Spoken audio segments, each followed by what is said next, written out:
Good morning everyone and welcome to this channel. तो आज की इस वीडियो में हम बात करेंगे टीना रबर इंफ्रास्ट्रक्चर के बारे में।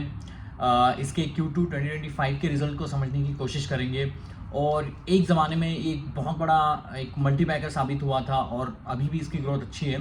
तो उसमें जो स्टॉक में जो गिरावट आई है वो क्यों आई है उसको समझने की कोशिश करेंगे और क्या ऐसे मुद्दे हैं जो कंपनी के मैनेजमेंट ने अपने कॉन कॉल में बताया उसको समझने की कोशिश हम इस वीडियो में करेंगे। तो चलो स्टार्ट करते हैं इस वीडियो में। तो टीना रबर इंफ्रास्ट्रक्चर लिमिटेड जो एक रिसाइकलेशन का काम करती है, जो हमारे रबर्स होते हैं मतलब हमारे जो टायर्स होते हैं उसको रिसाइकल करने का काम करती है। टीना रबर की जो ये जो छोटे स्मॉल कैप कंपनी है, 2000 करोड़ की मार्केट कैप है, ROE लगभग अराउंड 36% का है, ROCE भी 32% का है। और इस कंपनी में जो रिसाइकल रबर का जो काम करती है उससे उनको गवर्नमेंट ऑफ इंडिया की तरफ से एक EPR क्रेडिट मिलता है, जिसको EPR का मतलब है कि एक्सटेंडेड प्रोड्यूसर रिस्पॉन्सिबिलिटी। तो आपने अगर देखा होगा कि हमारे जो हाईवे मिनिस्टर नितिन गडकरी ने भी बहुत सारे अपने इंटरव्यूज़ में कहा है कि they want to use the recycled things more, like e waste को किस तरीके से यूटिलाइज किया जाए, ग्रीन एनर्जी में कैसे काम किया जाए, उसका प्रमोशन बहुत ज़्यादा इंडियन गवर्नमेंट की तरफ से है। और जिसका बहुत सारा बेनिफिट ये सारी रिसाइकलेशन में काम करने वाली कंपनियां हैं, जैसे आप प्लास्टिक का रिसाइकलेशन करोगे, टायर का रिसाइकलेशन का करोगे, तो उसके तरफ से गवर्नमेंट की तरफ से एक इंसेंटिव दिया जाता है इन सारी कंपनियों को, जिसको बोलते हैं एक्सटेंडेड प्रोड्यूसर रिस्पॉन्सिबिलिटी। मतलब नेचर और इन्वायरमेंट की तरफ से आपकी जो प्रोडक्ट बना रहे हो वो सस्टेनेबल रहे, इसका एनवायरनमेंट को थोड़ा हार्म ना हो। क्योंकि आप अगर देखोगे ये जो पैसेंजर कार होते हैं, टायर्स मतलब पैसेंजर कार, ट्रक्स हो गए, ये अपने कार्स हो गए, ये बहुत बड़े ट्रैक्टर्स हो गए, इनके जो टायर्स होते हैं बहुत समय के बाद जो ख़राब होते हैं हम वो रिप्लेस करते हैं। हम ये नहीं सोचते कि उस टायर का क्या होता है। तो वो जो टायर ख़राब होते हैं जो हम नया रिप्लेस करते हैं, उस टायर को ये टीना रबर जैसी कंपनियां हैं उसको वो रिसाइकिल करती है और उससे बाई प्रोडक्ट बनाती है और वो बाई प्रोडक्ट बेचने का भी काम करती है।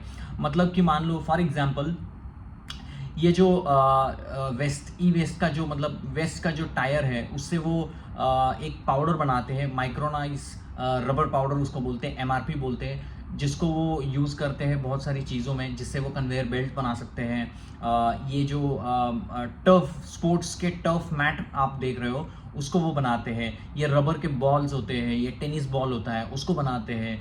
तो बहुत सारी चीज़ों में ये जो रिसाइकल प्रोडक्ट है उसको यूज़ वो करते हैं।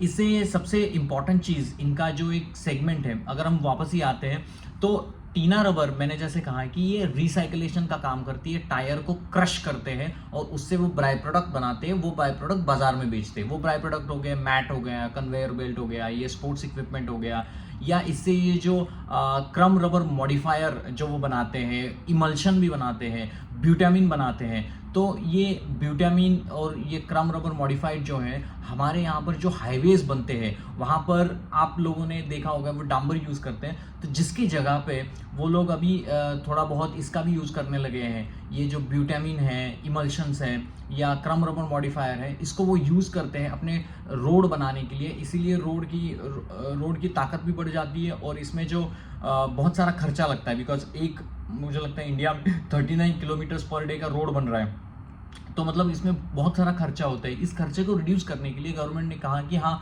हमारे यहाँ वेस्टेज भी हो रहा है ये टायर का, उसको रिसाइकल करके क्रश करके कैपेसिटी को मतलब ये बाई प्रोडक्ट बना के अगर इमल्शन, ब्यूटामिन और क्रम रबर मॉडिफाइड अगर आप इस रोड के हाईवेज में आप बनाओगे तो बहुत सारा फ़ायदा गवर्नमेंट को भी होता है, एनवायरनमेंट भी सस्टेनेबल रहता है। तो ये इसको बोलते हैं सर्कुलर इकोनॉमी। जो आपका वेस्ट टायर है उससे आप बाई प्रोडक्ट बना रहे हो और उसी चीज़ को हम इकोनॉमी में ऐड कर रहे हैं, जिसका फ़ायदा रोड बनाने में भी होता है और इसका कोई डिसएडवांटेज नहीं है। तो रोड बनाने के लिए 2-3% से अभी ये क्रम रबर मॉडिफायर और विटामिन यूज़ करते हैं और जिस तरीके से वो रोड बनाते हैं, रोड की सस्टेनेबिलिटी भी लॉन्ग टर्म से बनती है और एनवायरनमेंट का भी फ़ायदा होता है।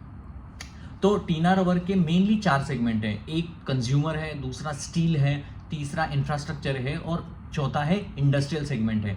टीना रबर जो उनके 6 प्लांट है, ओवरऑल इंडिया में 5 प्लांट है और आउटसाइड ऑफ इंडिया में ओमान में उनका 1 प्लांट है। तो इनके जो 5 प्लांट है, महाराष्ट्र में भी वारले करके एक जगह है, वहाँ पर भी उनका प्लांट है, जहाँ पर वो टायर को क्रश करते हैं और वहाँ से वो जैसे मैंने कहा क्रम रबर मॉडिफायर हो गया या स्क्रम रबर हो गया उसको, या MRP हो गया माइक्रोनाइज रबर पाउडर, उसको वो बनाते हैं और जिससे वो डिफरेंट डिफरेंट तरीके से बाय प्रोडक्ट बनाते हैं, ठीक है। और इन्होंने जो पिछले साल एक गाइडेंस दिया था कि 2027 तक वो अपनी crushing capacity of the tyre को 2,50,000 मेट्रिक टन के ऊपर लेके जाएंगे।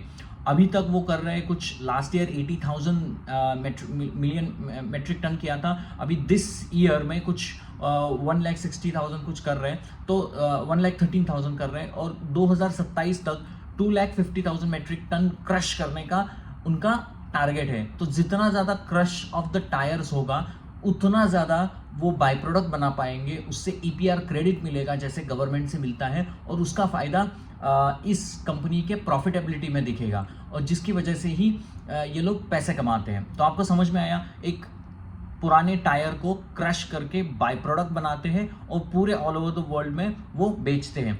इनका जो प्लांट है 6 प्लांट है, जैसे मैंने कहा इंडिया में 5 प्लांट है, आउटसाइड ऑफ इंडिया में भी 1 प्लांट है जहां पर वो क्रशिंग टायर क्रश करके उससे पाउडर और ये सारे बाय प्रोडक्ट्स वो बनाते हैं, ठीक है।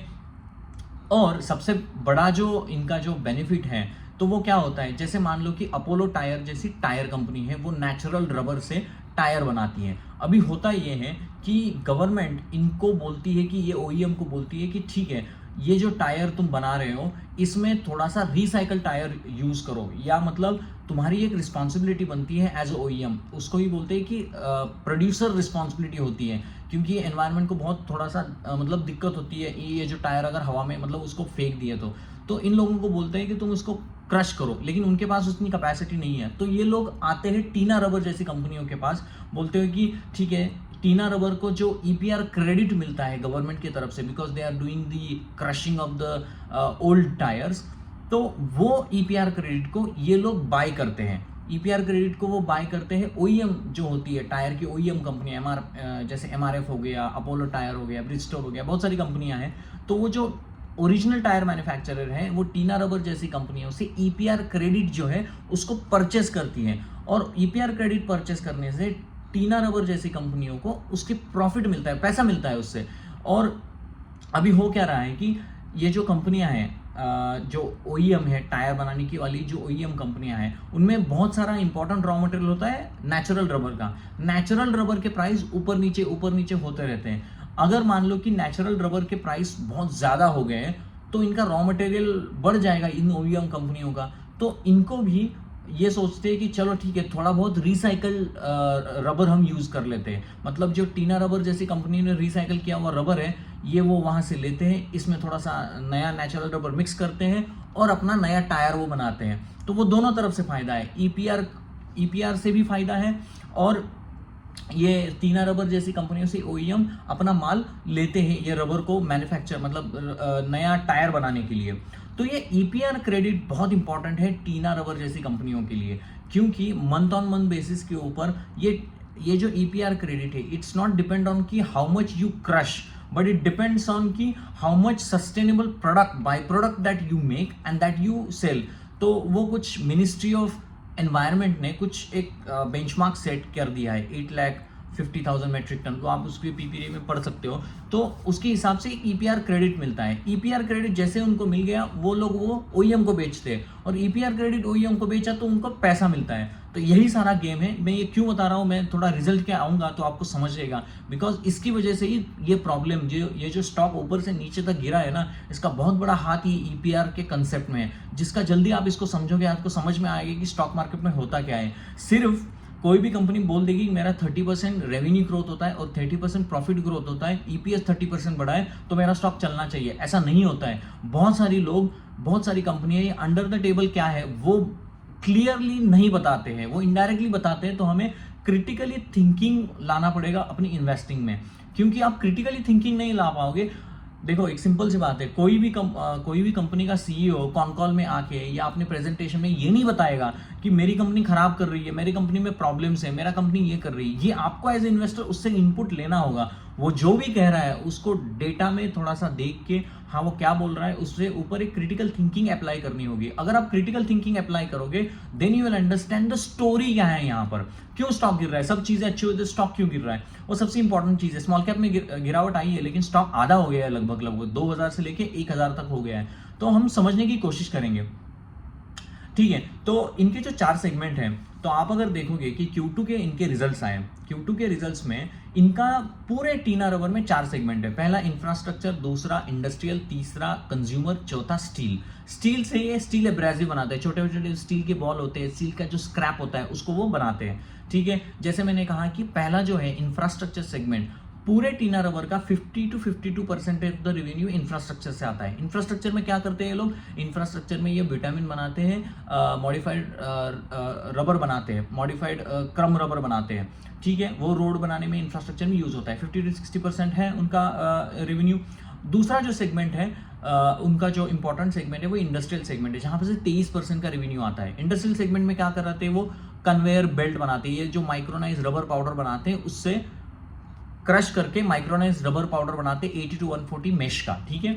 उससे क्या करता है वो लोग, उससे वो कन्वेयर बेल्ट बनाएगा, ये मैट बनाएगा। स्पोर्ट्स के टर्फ होते हैं, फुटबॉल का पिच होता है, उसके नीचे जो एक रबर का मैट होता है, घर में भी आप आर्टिफिशियल ग्रास लाओगे उसके नीचे आप देखोगे काला लेयर होता है, वो रबर का होता है, वही लोग वो रिसाइकल से बनाया होता है, ठीक है। तो आप देखोगे कि कितनी ज़्यादा ग्रोथ इंडिया में, ये टर्फ है, फुटबॉल खेलने के लिए आजकल लोग जाते हैं वहाँ पर बहुत सारा टर्फ होता है, क्रिकेट खेलने के लिए जाते हैं वहाँ पर टर्फ होते हैं, वो नेचुरल ग्रास तो होता नहीं है, तो जिसके नीचे आप लेयर देखोगे ये रिसाइकल लिया हुआ रबर रहता है, वही उनका इंडस्ट्रियल सेगमेंट है जिसका रेवेन्यू आता है 23% से। अगर आपको ये वीडियोस पसंद आते हैं तो प्लीज वीडियो को लाइक करना, शेयर करना और सब्सक्राइब करना। तो 23% का रेवेन्यू आता है। बाकी का जो 13% का रेवेन्यू आता है वो कंज्यूमर सेगमेंट से आता है। कंज्यूमर मतलब हमारे यहाँ कंज्यूमर सेगमेंट में जितने भी रबर से रिलेटेड प्रोडक्ट एक्टिविटीज़ है उसको वो बनाती है। रबर का बॉल हो गया, ये जो ऑटोमोबाइल इंडस्ट्री है उनमें जो ये जो केबल्स होते हैं, सॉरी उनमें जो एक रबर के होजेस होते हैं उसको वो बनाते हैं।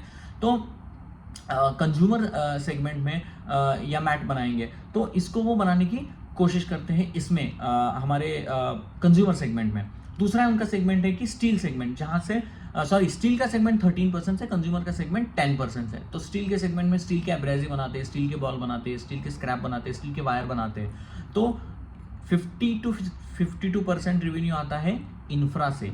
इंडस्ट्रियल सेगमेंट से रेवेन्यू आता है 25% से, कंज्यूमर से आता है 10% से और 13% का रेवेन्यू आता है स्टील से। तो आप मोटा मोटी देखोगे इंडस्ट्रियल और इंफ्रा इनका मेजर कंट्रीब्यूटर है। मतलब ये रोड बनाने वाला काम, कन्वेयर बेल्ट बनाने वाला काम, जिम के मैट वो भी वो बनाते हैं, जिसको वो बनाने से ये रिसाइकल बनने से ही होता है। जिम में आप जाओगे तो नीचे एक रबर का लेयर पड़ा रहता है, वो लेयर जो होता है वो रिसाइकल से बना होता है। तो अपने ये जो रिजल्ट लगे हैं इनके, तो इन्होंने H1 में 58% की रेवेन्यू ग्रोथ की है, प्रॉफिट ग्रोथ 47% से की है, सब अच्छा है। Q2 के इनके जो रिजल्ट लगे वो Q1 2025 से खराब थे। मतलब Q1 में कुछ Q1 में जो कुछ उन्होंने धंधा किया था 2025 में उससे कम किया है। इसका उन्होंने रीज़न बताया वो कम क्यों किया, क्योंकि मानसून हेवी था जिसकी वजह से बहुत सारा बारिश थी, बारिश की वजह से रोड ज़्यादा बन नहीं पाए, और रोड ज़्यादा नहीं बन रहा है तो हमारा जो 50% रेवेन्यू सेगमेंट देने वाला काम है वो चल नहीं सका, जिसकी वजह से रेवेन्यू में डिक्लाइन आई है। मुझे लगता है क्वार्टर ऑन क्वार्टर के बेसिस के ऊपर रेवेन्यू में 26% की डिक्लाइन है टीना रबर्स में। हालांकि H1 मतलब YOY लेवल के ऊपर, मतलब Q2 2025 का कंपैरिजन Q2 2024 से आप करो तो वहां पर हालांकि ग्रोथ है। मैं ऐसा नहीं कह रहा हूं कि ग्रोथ नहीं है, 58% की ग्रोथ है वहां पर। EBITDA 47 से बढ़ा है, मतलब रेवेन्यू ग्रोथ Q2 की लास्ट ईयर Q2 से 48% की है, EBITDA 47% का है, पैट की जो ग्रोथ है वो 59% की है। सब अच्छा दिख रहा है, लेकिन हमारे इसमें क्वार्टर ऑन क्वार्टर के बेसिस के ऊपर उतना ज़्यादा धंधा वो कर नहीं पाए। कुछ मुझे लगता है कि उन्होंने टारगेट रखा था कि इस फाइनेंशियल ईयर में 500 करोड़ का रेवेन्यू करेंगे, जिसमें से 253 का रेवेन्यू उन्होंने H1 2024 में कर लिया है। इसमें से बहुत सारा जो रेवेन्यू था, मुझे लगता है कि 117 करोड़ का कुछ तो वो पहले क्वार्टर में ही कर लिए थे। दूसरे क्वार्टर का रेवेन्यू थोड़ा सा कम है, तो 89 अराउंड कुछ कुछ तो उनका रेवेन्यू है। तो Q2 में थोड़ी सी उनको मार पड़ी है। ये मार 2-3 चीज़ों की वजह से हुई है, जिसका उन्होंने कहा है कि पहली तो चीज़ उन्होंने कहा है कि रॉ मटेरियल के प्राइसेस, नेचुरल रबर के प्राइसेस बढ़ने से, अलाइड प्रोडक्ट के प्राइसेस बढ़ने की वजह से उनको डिस्ट्रप्शन हुआ है। दूसरा उन्होंने कहा है कि उनको जो रेड सी में जो क्राइसिस चल रहा है, अभी जो युद्ध चल रहा है हमास और इसराइल और ईरान और ये सब, जिसकी वजह से रेड सी में उनके जो शिपमेंट हैं तो उसको प्रॉब्लम आ गई है, जिसलिए फ्राइट कॉस्ट भी अभी बढ़ गया है, क्योंकि उनको घूम के आना पड़ता है।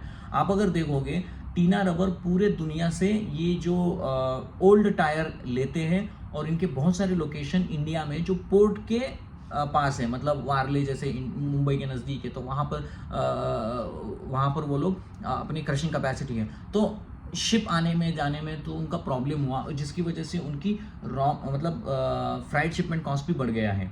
और उन्होंने कहा है कि ये जो इन्फ्लेशनरी इन्वायरमेंट है, जिसका भी इम्पैक्ट उनको पड़ा है।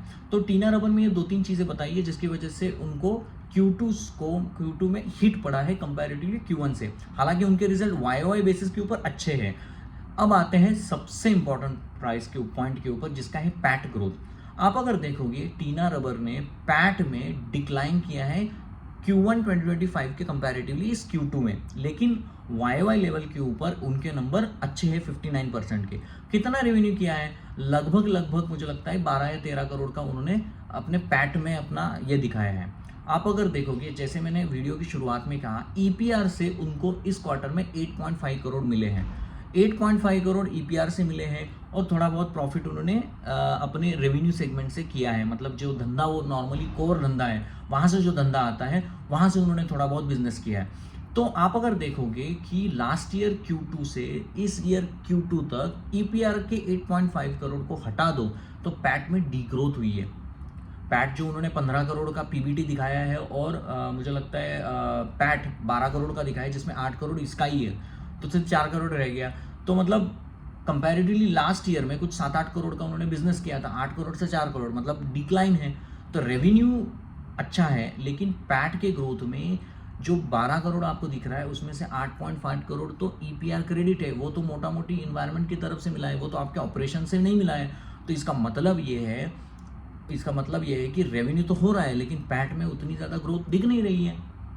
वो तो आपको दिखा रहे हैं, लेकिन उसको छोटा सा सेगमेंट उन्होंने दिया है कि 8.5 crore has been earned by the EPR, वही तो मेन है, वही तो आपको मिल रहा है। और दूसरी इंपॉर्टेंट चीज़ है, इनका मार्जिन भी अफेक्ट हुआ है। पहले वो कुछ 16% मार्जिन के ऊपर काम करते थे, लेकिन अभी 15% के ऊपर काम कर रहे हैं। तो मार्जिन घटा है, सेल्स बढ़ा है, लेकिन पैट में वो ग्रोथ दिख नहीं रही है। तो पैट की ग्रोथ नहीं दिख रही है क्योंकि रॉ मटेरियल बढ़ गया है, आपके डिस्क्रिप्शन चल रहा है। लेकिन we as a investor we don't know कि कब ये प्रॉब्लम सॉर्ट आउट होगा, कब ये अच्छा होगा एंड वो कंपनी की प्रॉफिटेबिलिटी दिखेगा। हालांकि उन्होंने अपने कॉन कॉल में कहा है कि 1-2 क्वार्टर में मार्जिन स्टेबल हो जाएंगी, we will come back to our original margin level 16-17% का, 18% का वो ट्राई कर रहे हैं। और उन्होंने कहा है कि जो ये इंटरनेशनल कंपनीज़ को एक्वायर किया है, जैसे उन्होंने साउथ अफ्रीका में एक कंपनी के साथ जेवी किया है जिसका 49% स्टेक इनके पास है, वहाँ पर वो टायर की क्रश कर रहे हैं, उसके मार्केट को एक्वायर करने की कोशिश कर रहे हैं। ओमान में क्रशिंग कैपेसिटी वो लगा रहे हैं, जिसका मुझे लगता है फ़ायदा उनको H1 2026 से आना शुरू होगा। उन्होंने अभी वो स्टार्ट हुआ है, ओमान वाला शुरू हुआ है। और जो सऊदी अरेबिया में टीना रबर अरेबिया LLC करके एक कंपनी उन्होंने खोली है, जहाँ पर भी वो टायर क्रशिंग कैपेसिटी का प्लांट लगा रहे हैं। तो उनका जो रेवेन्यू में आएगा वो H1 FY 26 में उनका ये जो सेगमेंट आएगा। तो सऊदी अरेबिया हो गया, साउथ अफ्रीका हो गया, ओमान में हो गया, इन तीनों जगह पर वो फैलना चाहते हैं, वहाँ के मार्केट को वो एक्वायर करना चाहते हैं। साथ ही साथ इंडिया में भी आगे आने वाले समय में भी उनका एक्सपेंशन के प्लान है। उन्होंने कुछ कहा था कि अगर हम पैसे के ऊपर आते हैं, कैपेक्स के मनी के ऊपर आते हैं, कैपेक्स वो भी अच्छा कर रहे हैं। इस फाइनेंशियल ईयर में कुछ मुझे लगता है 44 करोड़ डालने का उनका प्रयास था, जिसमें 33 करोड़ वो ऑलरेडी कर चुके हैं। थोड़ा बहुत अभी Q3 Q4 में वो करने की कोशिश कर रहे हैं। अच्छी रिसर्च एंड डेवलपमेंट फैसिलिटी वो लगा रहे हैं, जिसकी वजह से वो सोच रहे हैं कि और क्या प्रोडक्ट इससे बना सकते हैं और इससे बहुत ज़्यादा EPR क्रेडिट हमें मिले, तो उसका भी उनका प्लान चल रहा है। तो ये कंपनी मोटा मोटी आप देखोगे कि इसकी जो ग्रोथ है वो लेड बाय इंफ्रास्ट्रक्चर और इंडस्ट्रियल सेगमेंट में है। हालांकि गवर्नमेंट ऑफ इंडिया का बहुत ज़्यादा पुश है कि रिसाइकल प्रोडक्ट को कैसे ज़्यादा से ज़्यादा यूज़ किया जाए, जिससे एनवायरनमेंट को हार्म ना पहुँचे। वो एक पॉइंट है जिसका वो बेनिफिट टीना रबर जैसी कंपनियां ले रही है। और टीना रबर का सबसे मेन पॉइंट के ऊपर आते हैं, अगर कोई भी कंपनी का पी, इसका जो पी जब मैंने देखा था 2000 के ऊपर था, वो 60 का पी था, 60 का पी था, और वहाँ पर आप ग्रोथ कर रहे थे 50% रेवेन्यू, 50% प्रॉफिट से। ये ईपीआर क्रेडिट 2-3 क्वार्टर से आया है, उसके पहले तो स्टॉक मतलब 100 का स्टॉक 2000 हो गया है। मतलब this was one of the best multibagger. अभी भी इसमें दम है, ऐसा नहीं कह रहा हूँ कि मैं सब कुछ खराब हो गया, 1-2 क्वार्टर में पेन थोड़ा सा आ सकता है, लेकिन I think the situation might improve. अगर आपको ये वीडियोस पसंद आते हैं तो प्लीज़ वीडियो को लाइक करना, शेयर करना और सब्सक्राइब करना। आप अगर देखोगे सबसे इंपॉर्टेंट चीज़ इसमें है, कैपेक्स को प्लान कर रहे हैं, सेल्स को अच्छा करते हैं, गवर्नमेंट का पुश है। ये रोड में थोड़ा सा एक इशू है कि कैपेक्स थोड़ा सा गवर्नमेंट ऑफ इंडिया ने कम किया है इस फाइनेंशियल ईयर में, लेकिन मुझे लगता है government is going to stable in India for I think at least for 2029 तक। तो मुझे लगता है कि वहाँ से उनको बेनिफिट वहाँ से मिलना चाहिए। और दूसरी चीज़ है कि इनकी जो मैनेजमेंट है वो भी बहुत तगड़ी है। सेखरिया करके, गौरव सेखरिया करके इनके जो सीईओज हैं, वो I think is fantastically doing well. अभी थोड़ा सा जो डिस्ट्रप्शन है, ये जो वॉर के सिचुएशन की वजह से इनको शिपमेंट लाना, मतलब वो टायर को लाना, प्रोडक्ट बनाना, उसी प्रोडक्ट को भेजना, उनको थोड़ा सा प्रॉब्लमेटिक हो रहा है। तो जिसकी वजह से ही इनका जो स्टॉक है, अगर मान लो कि आपका हाई पी था 50, मुझे लगता है 70 का पी था जब टॉप मैंने देखा था, वहाँ से गिट करके वो 37 के पी पे ऊपर आया है। क्योंकि हाई पी के स्टॉक को हाई ग्रोथ भी चाहिए। लोगों ने देखा कि रिजल्ट्स आए, हाई पी स्टॉक था, रिजल्ट्स आए, पैट की जो ग्रोथ है वो ईपीआर की वजह से, जिसकी वजह से क्या हो गया, वो लोगों को समझा कि इनकी जो खुद की रेवेन्यू की प्रॉफिट की ग्रोथ है वो इतनी ज़्यादा नहीं है, स्टॉक ठोक दिया, तो स्टॉक नीचे आ गया। क्योंकि पी नॉर्मलाइज हो जाता है, क्योंकि आपकी जितनी ग्रोथ होगी उतनी पी होता है, जितना हाई ग्रोथ होगा उतनी पी हाई होगी, डिमांड ज़्यादा होगी स्टॉक को लेने के लिए। और आप अगर देखोगे पिछले कुछ समय से इसका जो मैनेजमेंट है वो भी खुद अपना स्टेक को कम कर रहा है। वो स्टेक कम करना, it is nothing to do with the company performance, but कभी कभी ज़रूरत के लिए भी वो लोग सेल करते हैं। 73% से 71% पे ऊपर आ गया है। पब्लिक का इन्फ्लेशन ज़्यादा है, 20-25%। इसमें अभी भी कोई भी DIIs FIIs ने माल नहीं खरीदा है, विच इज़ सरप्राइजिंग। तो देखते हैं आगे क्या होता है, लेकिन इस कंपनी को ट्रैक करना होगा। कॉल को आप पढ़िए, आपको भी बहुत सारी आइडियाज़ इसमें मिलेंगी। लेकिन मेरा कहने का मतलब था कि एक one of the multi beggars है, स्टॉक बहुत समय से डाउन है। इसका जो मेन रीज़न है वो पैट के ग्रोथ में है, और जितनी ज़्यादा मतलब पिटाई स्मॉल कैप इंडेक्स में हो रही है, ऑब्वियसली इसका भी असर इस पे ऊपर पड़ेगा। लेकिन सबसे इंपॉर्टेंट चीज़ है कि आगे आने वाले समय में देखना होगा कि ये डिस्ट्रप्शन ऑफ द रेड सी कैसा होता है, रॉ मटेरियल के प्राइसेस कैसे होते हैं, इसका इम्पैक्ट इनके ऊपर पड़ेगा। और मान लो कि ईपीआर क्रेडिट को कभी वापस गवर्नमेंट ले लेती है तो स्टॉक जीरो हो जाएगा, क्योंकि ईपीआर क्रेडिट की वजह से तो ये स्टॉक अभी भी थोड़ा बहुत सस्टेनेबल है। लेकिन एज अगर 3-4 साल का कोई अगर आपका व्यू है, तो I think it's a good company to invest in. कोई भी बाय या सेल रिकमेंडेशन नहीं है, अपने फाइनेंशियल एडवाइजर को पूछ के you can make a decision. तो होप आपको ये वीडियो पसंद आया हो। अगर आपको ये वीडियो पसंद आया हो तो प्लीज़ वीडियो को लाइक कीजिए, शेयर कीजिए और सब्सक्राइब कीजिए। मिलते हैं नेक्स्ट वीडियो में, और थैंक यू वेरी मच।